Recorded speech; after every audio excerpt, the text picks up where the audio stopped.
Assalamualaikum warahmatullahi wabarakatuh. Hai teman-teman, apa kabar kalian hari ini? Semoga baik-baik saja ya. Walaupun di masa pandemi seperti ini, teman-teman harus tetap semangat. Nah, pagi ini kita akan mempelajari tentang farmakognosi.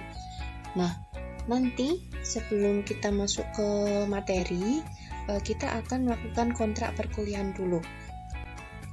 Nah, di sini dosen yang akan mengampu farmakognosi itu ada 4. Yang pertama yaitu saya, Gani Norviana, teman-teman bisa panggil Bu Gani, begitu ya. Nah, ini saya tampilkan foto saya supaya teman-teman ingat, begitu ya. Jadi walaupun secara daring, jangan-jangan teman-teman lupa nih. Nah, ini saya sisipkan fotonya. Kemudian yang kedua ada Bu Mami. Nah, ini ya foto Bu Mami. Kemudian ada Pak Taufik. Nah, paling ganteng nih ya di sini. Kemudian ada Bu Fitri ya, ini Bu Fitri. Nah, keempat dosen ini nanti yang akan menyampaikan materi farmakognosi. Nah, jadi nanti kita akan bagi materi begitu. Jadi untuk yang pertama nanti materi pertemuan 1 sampai 3 itu saya yang mengampu, selanjutnya baru tim dosen yang lain begitu. Selanjutnya untuk sistem penilaian ya. Jadi nanti sistem penilaiannya itu ada 4 poin. Yang pertama yaitu nilai kuis 15%, keaktifan 5%, UTS 40%, dan UAS 40%. Jadi nanti dari keempat poin ini nanti di rata-rata untuk mendapatkan nilai akhir. Selanjutnya untuk kontrak perkuliahan yaitu yang pertama, jumlah kehadiran itu 80% untuk bisa mengikuti ujian baik UTS maupun UAS. Jadi kalau teman-teman memang sakit boleh izin begitu ya, menggunakan surat izin sakit. Kemudian jika ada keluarga yang meninggal itu boleh melampirkan surat kematiannya, jadi untuk menggantikan presensi. Kemudian untuk batas tuntas nilai dinyatakan lulus yaitu 60. Jadi kalau teman-teman nilainya nilai akhir di UTS atau UAS kurang dari 60 berarti tidak lulus begitu ya, jadi harus mengulang di tahun depan. Jadi harapannya teman-teman serius dalam perkuliahan jadi supaya mendapatkan nilai yang maksimal. Kemudian perbaikan nilai itu bisa diperoleh dari nilai kuis dan tugas dari dosen pada saat perkuliahan berlangsung. Nah, nanti jika memang teman-teman itu tidak lulus di angka 60, nanti kita akan melakukan remedi. Tapi teman-teman perlu ingat ya, jadi remedi ini tidak menjamin teman-teman lulus. Jadi remedi ini hanya untuk memperbaiki begitu. Jadi misalkan nih nilai setelah diremedi nilai teman-teman itu tetap 30 atau 40, ya udah itu apa adanya. Jadi tidak bisa kita dongkrak menjadi 60. Jadi teman-teman tetap harus mengerjakan tugas itu sampai nilainya tuntas begitu. Nah, jika nilai remedinya itu misalkan dapat 80 atau 90 bahkan 100, nilainya akan tetap kembali ke angka 60. Jadi baiknya teman-teman ya jangan ikut remedi begitu ya. Jadi tetap lulus dengan nilai 90 atau 80 tapi tidak perlu menjadi 60 begitu karena nilainya nilai asli. Kemudian untuk perbaikan nilai dari tugas itu tidak menjamin tuntas, itu sudah saya jelaskan tadi ya. Kemudian mahasiswa tidak mencapai nilai tuntas 60, maka mahasiswa harus mengulang di semester yang sama pada tahun berikutnya. Berarti teman-teman harus ikut adik tingkat begitu. Kemudian skala penilaiannya itu ada 5 ya, ada A, B, C, D, E. Yang A itu 85 sampai 100, B 70 sampai 84, C 60 sampai 69, yang D 1 sampai 59 dan E 0. Ya itu. Kemudian ujian diadakan 2 kali dalam 1 semester yaitu UAS dan UTS. Alokasi waktunya 90 menit. Kemudian pokok bahasan dalam 1 semester, nah nanti UTS nih ya, teman-teman yang harus pelajari yang pertama yaitu ruang lingkup farmakognosi, cara pengumpulan dan pengolahan simplisia, itu pertemuan pertama hari ini ya, hari ini. Kemudian yang kedua metabolit primer sekunder, biosintesis dan metabolisme dalam tumbuhan. Kemudian materi yang ketiga yaitu fitofarmaseutis dan aktivitas farmakologi dalam tanaman. Yang keempat yaitu senyawa fenolik dan tanin dalam tanaman. Yang kelima senyawa terpenoid dalam tanaman. Yang keenam, senyawa minyak atsiri dan resin dalam tanaman. Nah, ini nanti 6 materi ini nanti yang digunakan untuk ujian UTS. Selanjutnya untuk ujian UAS, materi yang harus teman-teman pelajari yaitu yang pertama ada senyawa karbohidrat, yang kedua glikosida, yang ketiga alkaloid, yang keempat obat bahan alam yang mengandung hormon, kemudian yang kelima obat bahan alam yang mengandung antibiotik, yang keenam penemuan obat baru dari bahan alam. Nah, jadi intinya teman-teman selama 1 semester ini nanti akan mempelajari banyak hal tentang tanaman. Jadi senyawa-senyawa yang ada dalam tanaman, kemudian obat bahan alam yang berasal dari tanaman. Nah, seperti itu. Nah, ini pustaka yang kita pakai ya dalam 1 semester ini, materinya diambil dari pustaka ini. Nanti silahkan teman-teman baca atau boleh lihat di perpus online itu ada ya.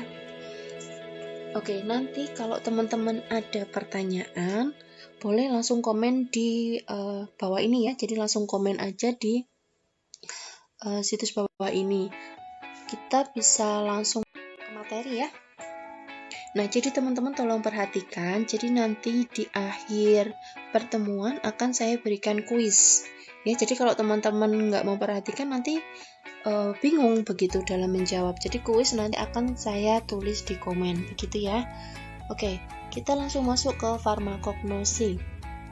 Apa sih farmakognosi? Adakah yang tahu teman-teman? Ayo, siapa tahu.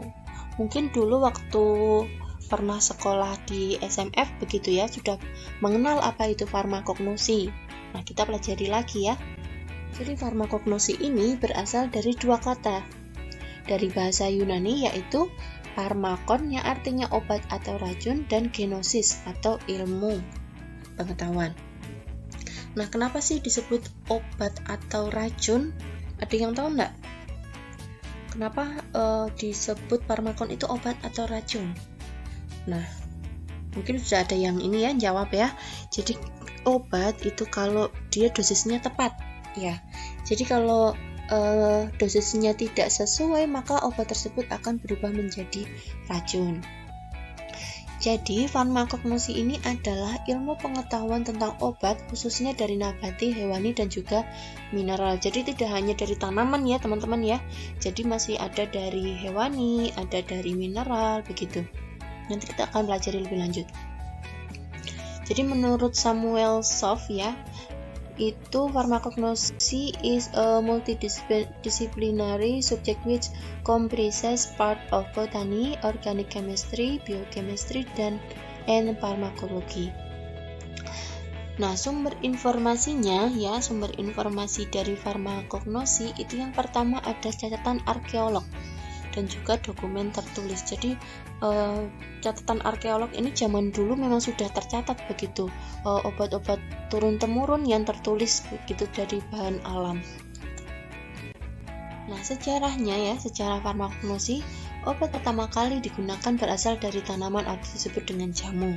Karena dianggap kurang memuaskan, maka mulai dilakukan isolasi zat aktif. Jadi zat aktif ini maksudnya senyawa utama yang ada dalam tanaman yang bermanfaat sebagai pengobatan. Kemudian ini menghasilkan serangkaian zat-zat kimia obat. Contoh, epedrin ya, teman-teman tahu epedrin, atropin, morfin, digoxin, reserpin. Nah, itu ternyata obat-obat yang dia berasal dari bahan alam. Contoh digoxin ya. Digoxin ini menurut teman-teman obat apa coba ayo? Ya, betul. Jadi digoxin ini adalah obat jantung. Jadi berasal dari tanaman Digitalis lanata. Jadi digoxin ini adalah senyawa aktif dari Digitalis lanata yang digunakan sebagai pengobatan untuk pengobatan jantung. Kemudian pengembangan penelitian mengenai anti kanker yang bersumber dari tanaman dimulai sejak tahun 1950. Perkembangan obat dari bahan alam masih sangat kurang karena diperlukan waktu lama untuk menghasilkan suatu senyawa yang berhasil sebagai obat dengan efek samping yang rendah. Jadi untuk mendapatkan obat dari bahan alam itu membutuhkan waktu yang lama ya teman-teman ya, karena harus menurunkan efek sampingnya, menghilangkan zat-zat yang tidak dipakai begitu. Jadi membutuhkan waktu yang lama, bertahun-tahun begitu. Kemudian pada abad 18, seorang Inggris memperkenalkan pemakaian ekstrak tumbuhan Digitalis lanata. Jadi zaman dulu itu dikenalnya dengan penyakit gembur-gembur atau sakit lemah jantung. Ini merupakan contoh penyelidikan bagi ahli obat dalam menjejaki dan mengembangkan bahan obat penuntun dari budaya tradisional. Zat aktif Digitalis lanata, yaitu digoxin, sampai sekarang masih dipakai untuk pengobatan penyakit gagal jantung. Kemudian pada awal perkembangan ilmu kedokteran dan kefarmasian di dunia barat, segala sesuatu yang berkaitan dengan obat dan penggunaannya disebut dengan materia medica atau bahan obat. Nah, teman-teman pasti sudah dengar ya buku materia medica. Ini di perpustakaan kita ada. Jadi besok kalau sudah mulai aktif, teman-teman bisa melihat di perpustakaan dalamnya materia medica itu apa sih. Nah, nanti silahkan dibuka.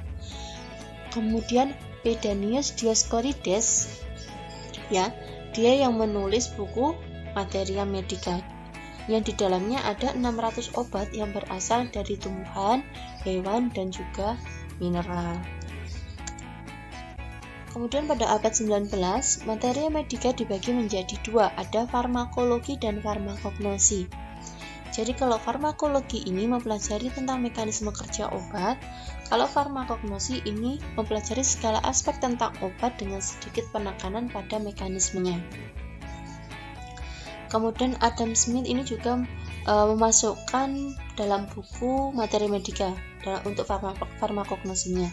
Kemudian pencapaian utama pada abad 19 yaitu pengembangan materi medica untuk mempelajari efek farmakologi senyawa dan ekstrak untuk perubahan obat herbal menjadi obat jadi secara kimia. Nah, teman-teman tahu nggak nih contohnya? Obat herbal yang berubah menjadi obat kimia. Yang diubah menjadi secara kimia itu dalam artian gini. Dia berasal dari obat alam, dari bahan alam, kemudian diformulasi dengan bahan tambahan menjadi obat jadi secara kimia. Ayo contohnya siapa tahu? Silahkan komen ya. Yang tahu contoh obat yang berasal dari bahan alam. Silahkan komen sekarang. Saya tunggu ya teman-teman. Jadi nanti yang menuliskan benar begitu nanti akan ada nilai poin, nilai keaktifan tadi yang sudah saya jelaskan ya di awal di kontrak ada nilai poin. Jadi nanti silahkan teman-teman tulis contoh obat yang berasal dari bahan alam. Cepet-cepetan ya. Selanjutnya istilah farmakognosi ini pertama kali dicetuskan oleh Seidel ya, seorang peneliti kedokteran yang dalam disertasinya yang berjudul Analecta Pharmacognosistica, yaitu farmakognosi berasal dari bahasa Yunani yang terdiri dari dua kata yaitu pharmakon dan gignosko. Pharmakon artinya obat, kemudian gignosko artinya pengetahuan, jadi mirip ya, cuman bahasanya Yunani. Kemudian Ganzinger ini juga mencetuskan farmakognosi itu berasal dari dua kata pharmakon dan gignosko, mirip-mirip tadi ya. Kemudian definisi yang mencakup seluruh ruang lingkup farmakognosi diberikan oleh Flukinger, yaitu pengetahuan secara sentak berbagai macam cabang ilmu pengetahuan untuk memperoleh segala segi yang perlu diketahui tentang obat. Sampai di sini teman-teman ada bayangan ya. Kemudian ini contoh-contoh obat ya. Tadi mungkin udah ada yang nulis di komen ya. Ini sudah saya tuliskan di sini. Jadi contoh obat yang berasal dari bahan alam tadi sudah ada ya. Ada digoxin, kemudian ini ada nikotin, atropin, kokain. Gitu. Nah ini secara sendirinya ya. Jadi quinine tahu ya teman-teman ya quinine. Quinine ini adalah zat aktif dari Cinchona officinale. Ya, ini biasanya digunakan untuk pengobatan malaria dan juga demam. Nah, untuk sekarang nih ya, kemarin kan sudah sangat booming begitu ya. Quina digunakan untuk pengobatan ini ya. Digunakan untuk pencegahan sih ya sebenarnya, pencegahan terpapar virus corona itu ya. Tapi secara ini belum begitu signifikan untuk pengobatan. Jadi hanya untuk pencegahan saja. Dan pencegahan pun itu hanya untuk orang yang sudah terpapar virus. Jadi untuk orang-orang yang belum terpapar virus juga nggak boleh minum ini. Jadi nggak boleh diminum sembarangan karena takutnya ada efek samping yang timbul begitu. Kemudian ada kokain ya. Kokain ini berasal dari senyawa alkaloid ya, alkaloid kokain yang berasal dari tanaman Erythrocilum coca ya. Kemudian tubokurarin. Nah, ya tubokurarin ini dari kurare. Jadi tubokurarin ini digunakan oleh orang zaman dulu sebagai racun panah pada suku Amazon ya. Jadi digunakan untuk racun, untuk memanah.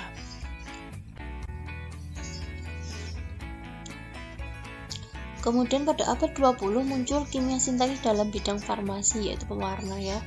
Kemudian pada akhir abad 20 beberapa event penting yaitu pemanfaatan seluruh bagian tumbuhan secara utuh yaitu herbal untuk obat oleh masyarakat awam, yaitu ketidakpuasan karena efektivitas dan harga obat modern yang mahal. Kemudian sebagian besar industri farmasi ini melakukan pencarian tumbuhan dengan ethnomedicine untuk digunakan sebagai obat baru atau prototip obat. Selanjutnya akhir abad 20 ada beberapa event penting yaitu teknologi DNA rekombinan atau rekayasa genetik, yaitu transfer materi genetik dari suatu organisme ke organisme yang lain, yaitu produksi obat secara massal, contohnya pada insulin ya. Insulin manusia dari E. coli yang diproduksi dari sel rahim hamster Cina. Kemudian ini adalah catatan klasik dari Arab, Yunani, dan Roma yang tadi sudah saya jelaskan ya, ini bisa dibaca sendiri. Nah ini ya, ini adalah Hippocrates. Ayo, siapa Hippocrates? Ada yang tahu?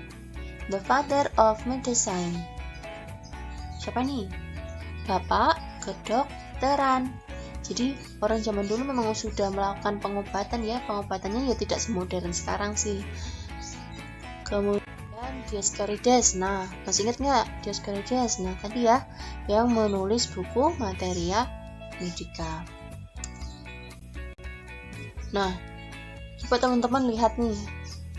Pada gambar ini mereka sedang apa sih? Ini suku apa? Suku Mesir ya.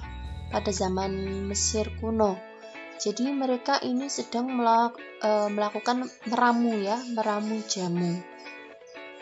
Jadi ada kuali yang di situ dipanaskan. Kalau zaman sekarang lagi. Kalau sekarang teman-teman praktek di lab itu namanya ekstraksi, yaitu mengambil zat aktif dari tanaman. Jadi kalau ini dia melakukan meramu jamu ya, dipanaskan untuk mendapatkan senyawanya begitu. Prescription, apa sih prescription? Ya betul, prescription itu adalah resep ya teman-teman ya. Ini adalah resep zaman dulu beda dengan sekarang begitu ya. Kalau sekarang kan tulisannya udah bagus, begitu bisa dibaca, tulisan dokter nggak terlalu rumit begitu. Kalau zaman dulu ini ya tulisannya tulisan kuno. Tapi yang ditulis di resep di sini itu bukan obat-obat modern sekarang ya. Jadi ini adalah resep-resep untuk racikan jamunya. Misalkan kunyit berapa genggam, kemudian berapa ruas begitu ya. Jahe berapa ruas, meniran berapa genggam, seperti itu. Nah, ini adalah Ayurveda ya. Ayurveda ini adalah apa teman-teman? Ada yang tahu? Jadi pengobatan tradisional di India itu dikenal dengan Ayurveda. Jadi kalau di Indonesia itu pengobatan tradisional dikenal dengan apa? Dengan jamu ya. Kalau di India itu dikenal dengan Ayurveda. Ayurveda adalah ilmu kesehatan preventif, yaitu menjaga kesehatan agar penyakit tidak mendapatkan kesempatan menyerang kita. Jadi mereka itu terbiasa dengan melakukan pencegahan begitu ya. Jadi sebelum sakit mereka sudah melakukan pencegahan untuk supaya tubuhnya tetap sehat begitu. Nah, menurut Ayurveda, setiap orang memiliki energi kehidupan yaitu doshas yang terdiri dari vata, udara, pitta itu panas, kapha itu air. Jadi menurut kepercayaan mereka, kalau ketiga energi ini seimbang, maka orang tersebut akan sehat begitu ya.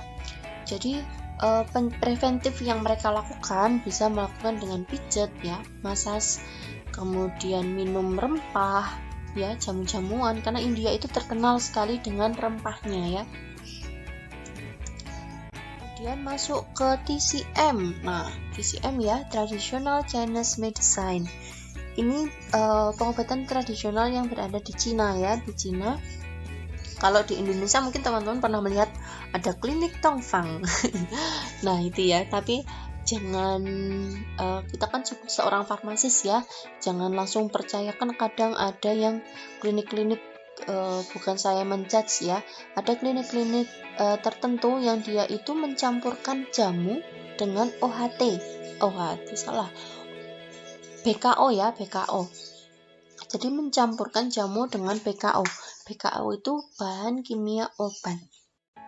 Jadi boleh nggak sih kita mencampur obat dengan jamu? Nggak boleh ya teman-teman ya. Jadi kalau itu tercampur maka nanti akan ada efek-efek tertentu yang akan membahayakan tubuh kita begitu. Jadi kalau mau minum jamu ya dijeda dengan obatnya, paling nggak 2 jam. Seperti itu. Nah, untuk TCM sendiri ini menurut kepercayaan Cina ya, mereka teori yang digunakan yaitu pengobatan berdasarkan filsafat teori yin dan yang. Ada 5 unsur: Wu Xing, sistem meridian tubuh, kemudian teori organ dan lain-lain. Nah, ini ya, di Cina itu mereka sudah terstandar, jadi tidak seperti kita yang zaman dulu jamu begitu ya, hanya menggunakan acuan ruas, genggam seperti itu. Tapi kalau di Cina itu sudah terstandar, ditimbang begitu ya, ditimbang dan dikemas. Ada toko-toko di Cina sana ya, gerai obatnya di Cina itu sudah dikemas, misalkan ini untuk hipertensi, untuk migrain, nah itu sudah ada obatnya sendiri-sendiri, sudah dikemas, kemudian nanti tinggal diseduh begitu. Dan mereka juga mempunyai kitab obat tradisional Cina. Nah, ini ngapain nih teman-teman? Coba tebak. Ada apa sih kalau orang Jawa bilangnya lemper ya? Atau apa sih bahasa Indonesianya apa ya? Lemper ya, kita bilangnya lemper. Untuk ngulek gitu ya. Nah, ini ada seorang bapak tua, kemudian ada asisten. Ngapain itu kira-kira? Ada berbagai tanaman di situ. Tangannya mengadah, membawa mangkok. Jadi kira-kira ini adalah seorang tabib ya, orang dahulu, seorang tabib dengan asistennya, dia akan melakukan pengobatan begitu ya. Mereka sedang meramu ya. Jadi untuk mengekstraksi senyawanya yang ada dalam tanaman, mereka menggunakan cobek ini ya, cobek. Jadi ingat, cobek ya, cobek, kemudian nanti diambil sarinya ya, airnya nanti yang digunakan untuk pengobatan. Kalau sekarang ini anggaplah ini apotek begitu ya, bapak tuanya ini seorang apoteker, kemudian masnya di sebelah itu asisten apotekernya gitu. Kemudian nah sekarang nih teman-teman coba lihat gambarnya, ini ngapain sih kira-kira, ada yang tahu nggak? Ada prajurit, kemudian ada bangsawan atau mungkin rajanya ya. Oh, bukan raja sih, ini kemungkinan tabib ya, tabib kerajaan. Membawa ramuan obat, kemudian ada tahanan. Nah, kira-kira ngapain nih? Nah, jadi tahanan ini dia itu sakit ya, teman-teman. Dia sakit, kemudian si tabib ini sedang melakukan percobaan pengobatan. Jadi kalau zaman dulu memang langsung dicobanya nggak ke kelinci atau ke tikus begitu, tapi langsung ke manusia. Jadi kalau memang sembuh ya alhamdulillah begitu ya. Tapi kalau nggak sembuh ya sudah, meninggal ya sudah, tinggal dikubur begitu. Jadi zaman dulu memang langsung melakukan percobaannya ke manusia gitu. Nah, sekarang kan kita harus nggak bisa ya, ada ethical clearance ya. Jadi kita nggak bisa langsung ke manusia kayak uji coba ke vaksin COVID ini juga sama. Itu kan juga sudah tahap 3 ya. Tahap 3 berarti mereka udah melakukan uji praklinis dulu, dan uji klinis udah tahap 3. Jadi nggak bisa langsung ke manusia. Jadi memang harus di banyak tahapan ujinya begitu ya. Kemudian kita masuk ke tata nama ya teman-teman ya. Mungkin teman-teman sudah sangat familiar mungkin ya di biologi kemarin, mungkin juga sudah dibahas. Ini saya menyinggung sedikit begitu, biar teman-teman ingat, karena farmakognosi ini pasti tidak lepas dengan tata nama ya, karena pasti berkaitan dengan nama Latin. Nah,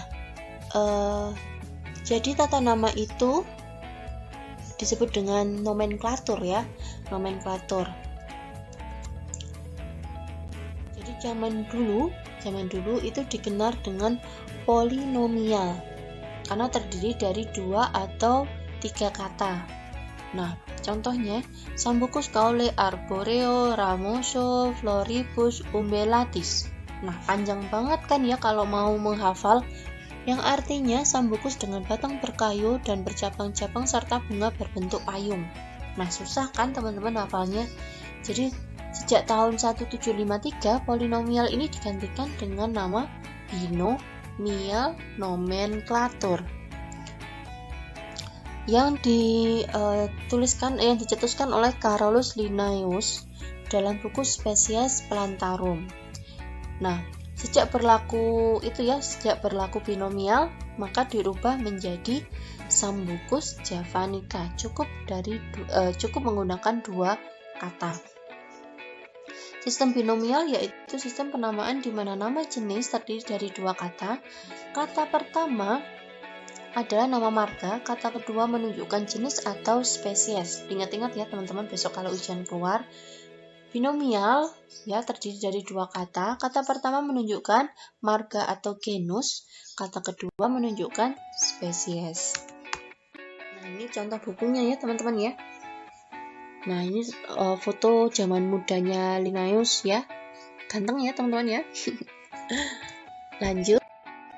Nah, selain terdiri dari 2 kata, sistem tata nama ini berlaku secara internasional ya. Jadi tidak hanya berlaku di Indonesia, tapi secara internasional. Kemudian menggunakan bahasa Latin, menggunakan sistem nama ganda yang terdiri dari 2 kata dalam bahasa Latin. Kemudian kata pertama menunjukkan genus, kata kedua menunjukkan spesies. Kemudian dicetak miring atau di garis bawah terpisah. Contoh, Oryza sativa. Ayo, apa Oryza sativa? Siapa tahu? Padi ya. Dapat ditulis, dicetak miring atau di garis bawah. Kemudian ada Zeamys juga. Apa Zeamys? Jagung. Kemudian kata pertama diawali huruf besar, kemudian kata kedua menggunakan huruf kecil. Itu sudah ketentuan ya, jadi tidak boleh teman-teman merubahnya begitu. Nah, sekarang ada nama lokal dan juga nama ilmiah. Nah, kalau nama lokal ya, itu tidak mengikuti KITT. Apa sih KITT? KITT yaitu Kode Internasional Tata Nama Tumbuhan. Nah, itu ya. Kalau nama ilmiah harus mengikuti KITT. Kemudian nama ilmiah bahasa Latin, kalau nama lokal bahasa daerah. Kemudian nama ilmiah berlaku internasional, kalau lokal hanya berlaku lokal di daerah tersebut. Kemudian nama ilmiah ini untuk kategori takson tertentu, kalau nama lokal tidak untuk kategori apapun. Kemudian yang kelima yaitu nama ilmiah itu 1 takson 1 nama, nama lokal 1 takson dapat memiliki lebih dari 1 nama. Nah, ini contoh nama lokal ya. Ada kayu, arang, sono keling, cemara laut, meranti rawa. Nah, mungkin kalau teman-teman dengar ya, cemara laut tanpa melihat gambar loh ya. Nah, mungkin mindsetnya, oh cemara yang ada di laut, burung cemara gitu ya. Padahal tidak, ini adalah suatu tanaman ya, tanaman lokal, dan ini belum ditetapkan secara internasional gitu ya. Jadi ini belum mempunyai nama Latin. Jadi teman-teman kalau di daerahnya ada tanaman tertentu yang ditetapkan oleh daerah tersebut nama lokal begitu ya, dan itu belum diberikan nama Latinnya, teman-teman bisa loh mengajukannya begitu, mengajukan, mungkin nanti nama teman-teman ada di belakangnya begitu. Misalkan apa ya, aduh nggak bisa memisalkan nanti silakan dibuat sendiri. Komposisi nama ilmiah tadi sudah ya, ada genus, spesies, yang terakhir ada autor. Nah ini yang saya sebut tadi, ada penemunya. Misalkan Daucus carota L, L-nya ini adalah penemu. Nicotiana tabacum L, nah L-nya ini adalah penemu. Kemudian nama-nama genus ya, kata benda tunggal dalam bahasa Latin atau dilatinkan dengan inisial huruf besar. Setelah penulisan nama pada genus yang sama boleh disingkat, misalkan Quercus alba, nah bisa disingkat Q alba atau Q rubra. Kemudian syarat genus itu tidak boleh terlalu panjang dan tidak menggunakan nama yang sama dengan spesiesnya. Misalkan Salaka, Salaka, nah kan susah ya, ini tidak boleh terlalu ribet begitu, terlalu mirip sama suaranya, Salaka, Salaka, nah susah. Kemudian untuk spesies ini bisa berupa kata sifat, kemudian harus dalam bahasa Latin, bisa berasal dari nama orang, nama tempat, kemudian tidak boleh terlalu panjang, tidak mengulang nama marga, dan ditulis dengan huruf kecil. Jika lebih dari 2 suku kata bisa diberi tanda sambung atau dihubungkan, misalkan ya, Hibiscus rosa sinensis. Jadi kan ini tetap 2 kata begitu ya, bukan 3 kata, tapi ada 2 kata yang kata spesiesnya itu dihubungkan oleh kata sambung. Hibiscus rosa sinensis apa teman-teman? Sudah ada gambarnya ya, bunga sepatu. Nah ini udah ya, teman-teman udah bisa ya. Oryza itu marga atau genus, sativa itu spesies. Terus autor, ini autor udah ya tadi ya, lewat aja. Nah sekarang saya pengen teman-teman tulis di kolom komen, tuliskan klasifikasi, tidak perlu papan personiferumnya, tapi urutan klasifikasi. Kan yang pertama dari apa, ayo, kingdom ya, urutkan dari kingdom sampai yang terakhir. Saya pengen teman-teman ingat-ingat urutannya ya, kan ini yang saya tulis ini urutannya acak, jadi saya pengen teman-teman tulis di kolom komen sekarang ya, sekarang urutan klasifikasi ya, dari kingdom sampai terakhir ada 7 urutan. Saya tunggu 1 menit.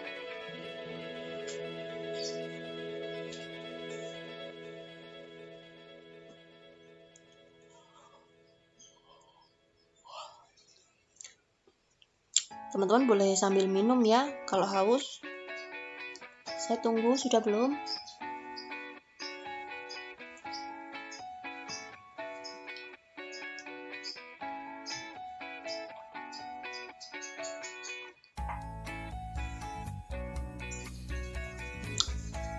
Oke, kayaknya udah ya.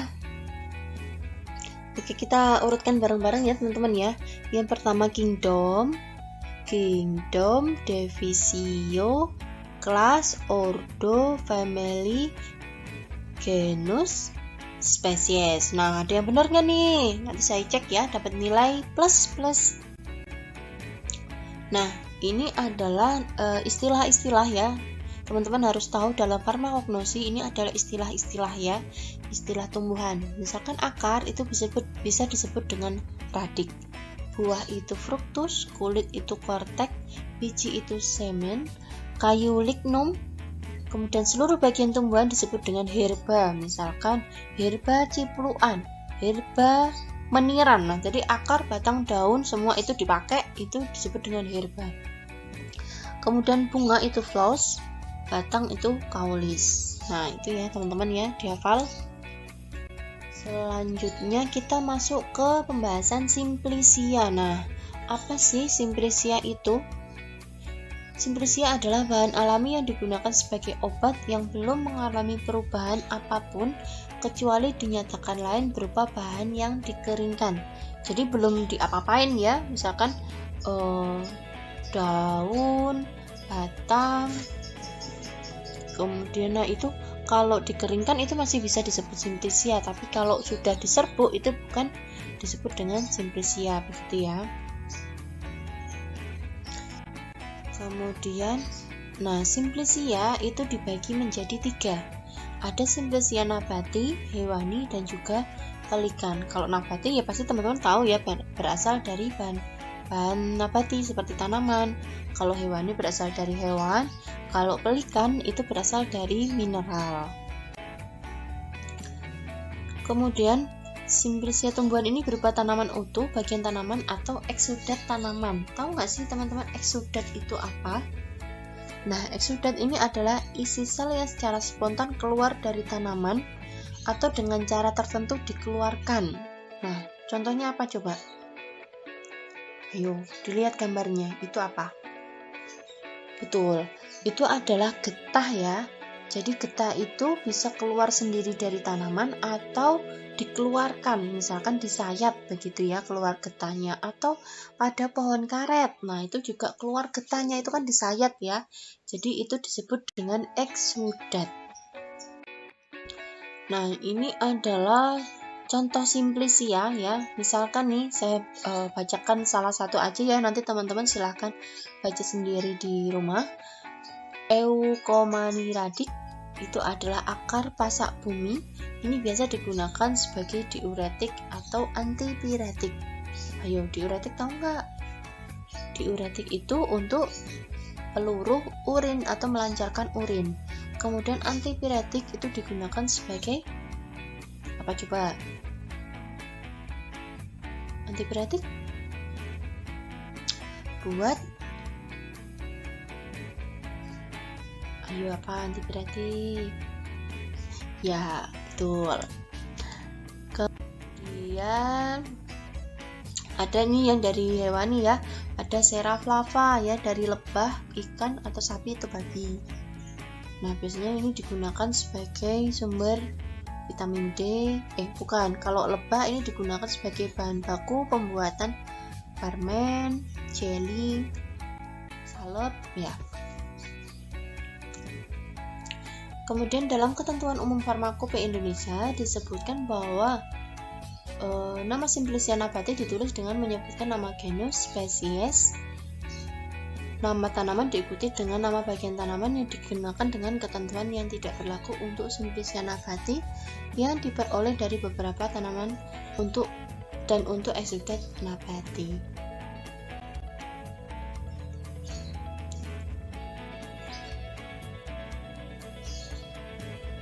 Nah, kemudian simplicia tanaman ini bisa dicek ya secara makroskopis dan mikroskopis. Kalau makroskopis itu morfologi tanamannya, jadi bentuk-bentuknya. Misalkan bentuknya seperti apa, baunya, rasa, warna, begitu. Kalau mikroskopis itu anatominya ya. Jadi secara mikroskop dilihat fragmen-fragmen tanamannya. Nah, ini ya morfologi ya. Dilihat dari daun, batang, buah, biji itu seperti apa. Nah, ini tadi sudah ya istilah simplicia, ada radik, rizoma, tuber. Nah, nanti silahkan kalian baca pengertiannya. Tadi sudah saya jelaskan. Saya skip aja ya. Pembuatan simplicia ya. Jadi teman-teman akan mempelajari pembuatan simplicia. Syarat baku simplicia yaitu yang pertama kadar air ya. Kadar air ini tidak boleh lebih dari 10%. Kenapa? Ada yang tahu? Kok kadar air nggak boleh lebih dari 10%? Karena kalau lebih dari 10% maka akan sangat mudah ditumbuhi oleh mikroorganisme seperti jamur begitu. Kemudian angka lempeng total juga tidak boleh dari 10, angka kapang kamir tidak boleh lebih dari 10, mikroba patogen negatif, aflatoksin juga tidak boleh lebih dari 30 bagian per juta. Kemudian jamu, ya, jamu itu diperbolehkan mengandung etanol, tapi syaratnya tidak boleh lebih dari 1%. Teman-teman tahu ya, etanol itu adalah nama lain dari alkohol, ya, jadi tidak boleh lebih dari 1%. Tapi kalau kita muslim ya, kita mohon maaf untuk yang non muslim, kalau yang muslim itu walaupun 1%, 0,2, 0,3 tetap hukumnya haram. Jadi kalau kita melihat ada suatu sediaan yang mengandung etanol atau alkohol 0,0001% pun, jadi jangan diminum ya, karena bagi kita orang muslim memang tidak boleh minum alkohol karena hukumnya haram. Kemudian kadar metanol itu tidak boleh lebih dari 0,1% dari kadar etanol. Apa kadar simplisia ya? Syaratnya harus bebas serangga, kotoran hewan, kemudian tidak boleh menyimpang dari bau dan warna, tidak boleh mengandung lendir, cendawan menunjukkan tanda-tanda pengotor, tidak boleh mengandung bahan lain yang beracun dan berbahaya. Kemudian kadar abu tidak larut asam maksimal 2%. Kemudian untuk pelikan tadi mineral ya, harus bebas dari pengotor tanah, batu hewan, fragmen hewan, dan bahan asing lainnya. Kemudian dasar pembuatan simplisia, yang pertama cara pengeringan. Pengeringan itu juga harus dilihat waktunya, suhu, dan juga perajangan. Kemudian proses fermentasi harus tepat waktu. Kemudian ada juga menggunakan cara penyulingan, pengentalan eksudat, penggilingan sari air.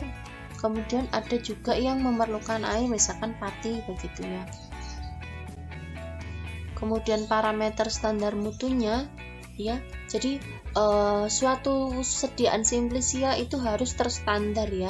Jadi kalau tidak standar nanti beda-beda begitu ya. Jadi harus sesuai dengan standarnya, harus mengikuti kaidahnya. Nah, 3 parameter standar mutunya, yang pertama yaitu kebenaran jenis atau identifikasi. Jadi harus benar dulu. Misalkan nih kita mau menggunakan serbuk bunga rosella, itu kan warnanya merah ya. Nah, jangan sampai keliru mentang-mentang warnanya sama begitu, warnanya merah, ternyata itu adalah serbuk cabai. Nah, kan jadi salah begitu untuk pengobatan. Jadi harus kebenarannya harus tepat. Kemudian kemurniannya harus terbebas dari kontaminan serta aturan penstabilan, contohnya wadah, penyimpanan, dan transportasi. Kemudian syarat lainnya itu harus quality, safety, dan efficacy. Jadi harus mutu, aman, dan bermanfaat. Jadi harus memiliki 3 paradigma ini ya, suatu simplisia itu. Kemudian simplisia sebagai bahan dengan kandungan kimia yang bertanggung jawab terhadap respon biologi. Ia mempunyai spesifikasi kimia yaitu informasi komposisi senyawa kandungan. Kemudian untuk mengetahui kebenaran mutu obat yang termasuk simplisia, yaitu harus mengikuti uji-uji, yaitu uji yang pertama organoleptis, tadi udah ya.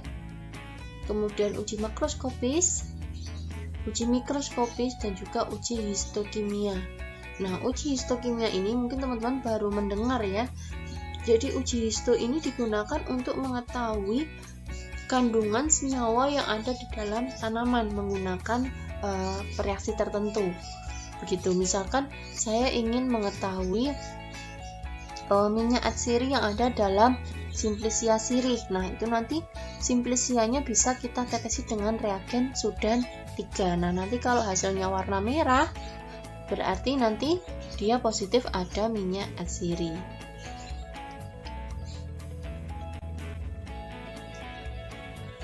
Kemudian cara pembuatan simplisia, yang pertama ada dipanen ya, dikumpulkan, sortasi basah, kemudian dicuci, dirajang, pengeringan, sortasi kering, kemudian diawetkan.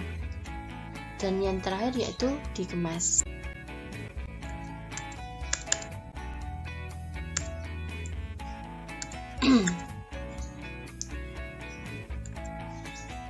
Nah ini ya, jadi waktu panen yang tepat itu akan menghasilkan Simplesia yang mengandung bahan berhasil optimal.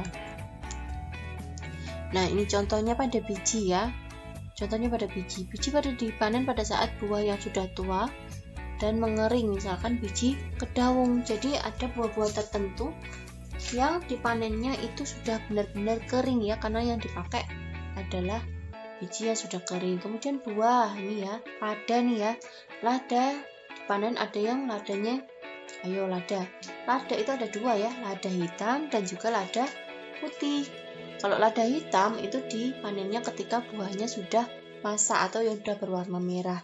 Tapi kalau lada putih itu dipanennya ketika masih muda, masih hijau. Dan daun juga sama, ada ketentuannya, misalkan jambu biji pada umur 6-7 bulan, cincau 3-4 bulan begitu. Kemudian bunga ini tadi yang sudah saya jelaskan ya, pada cengkeh itu dipanen ketika kuncup. Kemudian kulit batang, nah ini juga dipanennya ketika musim kemarau karena kulitnya akan lebih mudah terkelupas. Kemudian herba ini juga sama, misalkan herba cipluan begitu ya, dipanen ketika umur 1-1,5 bulan gitu. Kemudian ada secang, ini juga secang ya, ternyata lama banget ya secang. Ini dipanennya ketika sudah berumur 4-5 tahun. Kemudian umbi lapis, bawang merah ya, dipanen ketika sudah besarnya optimum. Terus rimpang ini dipanen ketika tumbuhnya sudah maksimal, yaitu dimana pada bagian di atas tanah sudah mulai mengering, yaitu pada permulaan musim kemarau. Jadi ketika daun-daunnya sudah berguguran itu berarti rimpangnya sudah maksimal dia. Tapi kalau masih ada daun hijau berarti dia masih kecil-kecil. Terus nah ini ya, proses pembuatan Simplesia tadi sudah secara umum sudah saya jelaskan di awal begitu ya. Ini secara rincinya untuk sortasi basah. Kenapa sih harus dilakukan sortasi basah? Yang pertama yaitu untuk melakukan pembuangan kotoran atau benda asing yang menempel pada tanaman gitu. Jadi sortasi basah ini bukan dalam artian dibasahi dulu, enggak ya. Jadi nanti ada sortasi kering dan juga sortasi basah. Kalau sortasi basah ini baru ketika tanaman diambil, kita buang pengotor-pengotornya, daun yang sudah kering, menguning, busuk. Nah itu kita bersihkan supaya tidak mempengaruhi hasil. Kemudian baru dicuci, habis disortasi, dicuci, ada air mengalir.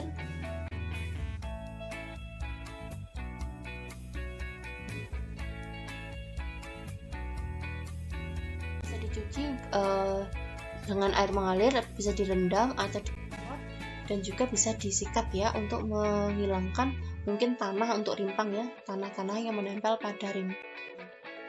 Nah ini ya. Ini pencuciannya menggunakan air yang mengalir gitu ya. Dan si peneliti ini juga dia menggunakan sarung tangan ya supaya higienis. Kemudian setelah dicuci dikering anginkan ya. Jadi untuk mengurangi air yang menempel pada Simplesia. Selanjutnya dirajang ya. Perajangan ini pun juga mempunyai kriteria begitu ya.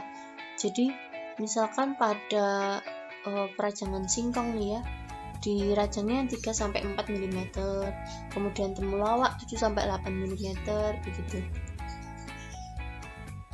Nah ini jika perajangannya terlalu tebal maka proses pengeringannya akan terlalu lama begitu, jadi akan cepat busuk dan juga berjamur. Nah untuk alat rajangnya bisa menggunakan pisau yang stainless ya, jadi anti karat.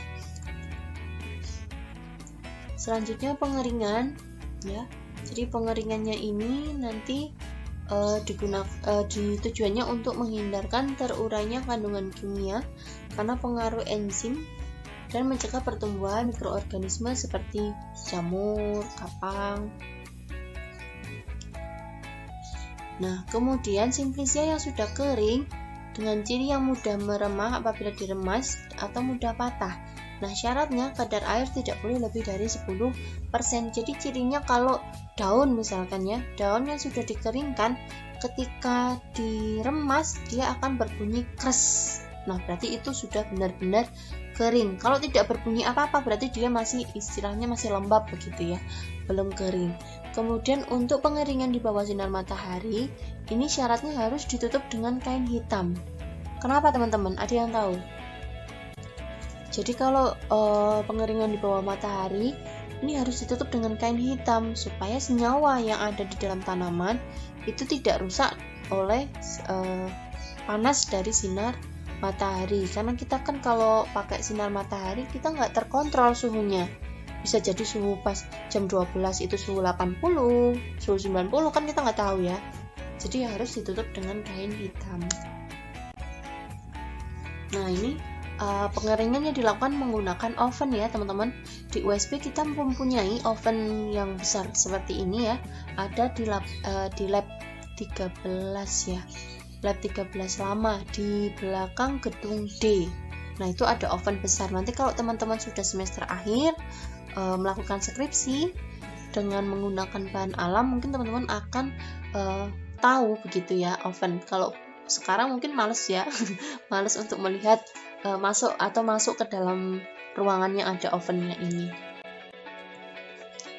Kemudian sortasi kering. Nah, ini ya teman-teman, sortasi kering ini dilakukan setelah di oven ya. Jadi kita pisahkan kotoran-kotoran atau benda asing yang menempel di situ begitu. Jadi misalkan ada Simplicia yang belum kering, nah itu nanti dipisahkan. Jadi enggak kita pakai. Kemudian untuk biji misalkan ada yang utuh, ada yang tua. Terus misalkan nanti ada yang mengkerut berarti tidak kita pakai. Gitu. Kemudian dikemas ya, pengemasan atau pengepakan. Pengepakan ini harus sesuai dengan Simplicianya. Misalkan Simplicia yang mengandung minyak atsiri, ini jangan dikemas pada wajah plastik karena plastik akan menyerap bau bahan tersebut. Teman-teman tahu ya, minyak atsiri itu adalah minyak yang mudah menguap. Dia mempunyai bau yang khas sesuai dengan tanamannya. Misalkan cengkeh tadi, dia mempunyai bau yang sama dengan cengkeh kan ya, minyaknya. Nah, itu tidak boleh dikemas dengan plastik, harus menggunakan botol yang tidak bening ya, harus berwarna gelap supaya tidak terkena sinar matahari. Kemudian bahan pengepak yang baik adalah karung goni atau karung plastik. Simplicia yang ditempatkan dalam karung goni, cara penyimpanannya yaitu ditumpuk. Kemudian pengepakan lain bisa dengan aluminium foil atau kertas.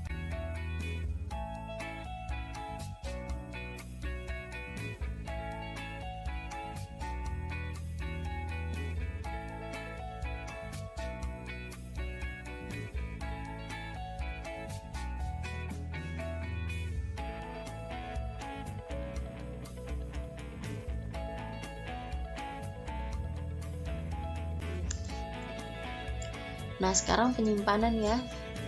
Nah, penyimpanan ini harus melihat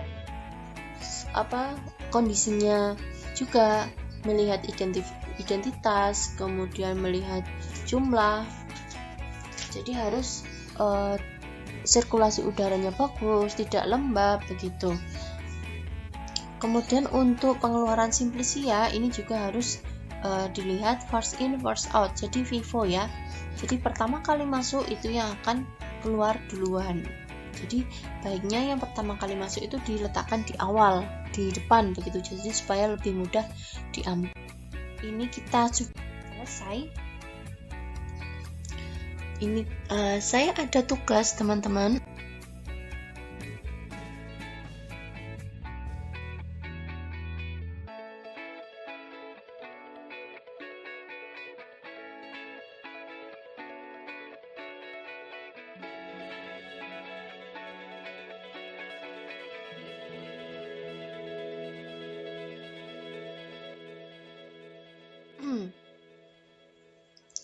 Jadi saya ada tugas mencari contoh pembuatan simplisia untuk membuat sediaan.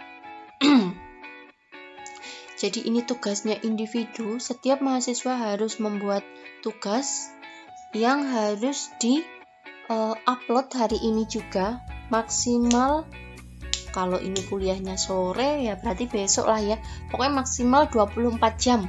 Misalkan ini kita kuliah sampai jam 12 begitu ya, berarti maksimal dikumpulkan besok jam 12.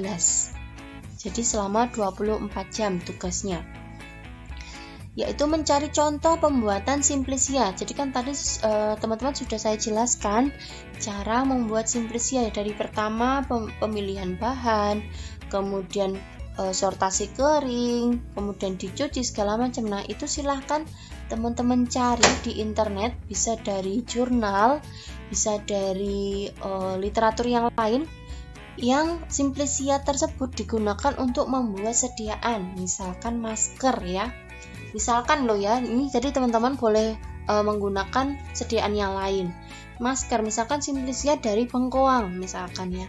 Si bengkoang caranya bagaimana sih untuk membuat masker? Yang pertama misalkan bengkoang disortir dulu, dicuci, dirajang, dikeringkan, kemudian diserbuk. Nah, kemudian setelah itu diapakan untuk membuat masker? Nah, itu silakan teman-teman buat begitu ya.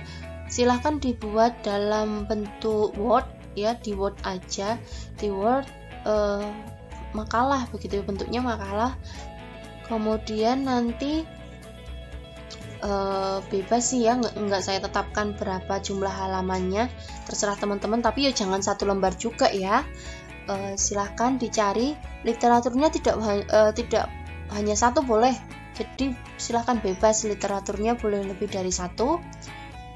Diusahakan jangan sama dengan teman yang lain ya, diusahakan, kan ini teman-teman ada di rumah masing-masing ya, silahkan kerjakan sendiri, karena itu nanti akan saya lihat ya, nilai akan saya lihat berdasarkan hasil dari tugas yang teman-teman buat. Nah setelah kalian buat, nanti saya akan bagikan link ya, bagikan link untuk upload tugasnya. Nanti saya akan bagikan link di kolom komen. Jadi format filenya, format file Word-nya, tugas 1 farmakognosi underscore teori, misalkan teori 1, kemudian nama dan juga NIM. Nah itu nanti teman-teman upload di Google Form ya, nanti akan saya bagikan link. Nah saya kira cukup ya teman-teman untuk kuliah farmakognosi hari ini. Bagi teman-teman yang masih bingung atau yang ingin tanya, boleh silahkan tuliskan pertanyaan di kolom komen, nanti akan saya jawab, atau mungkin bisa menuliskan di pertanyaan di Google Classroom di bagian forum. Silahkan, ini masih ada waktu, nanti kita bahas diskusi di kolom komentar ya teman-teman ya. Saya cukupkan pertemuan pagi atau siang hari ini. Wassalamualaikum warahmatullahi wabarakatuh.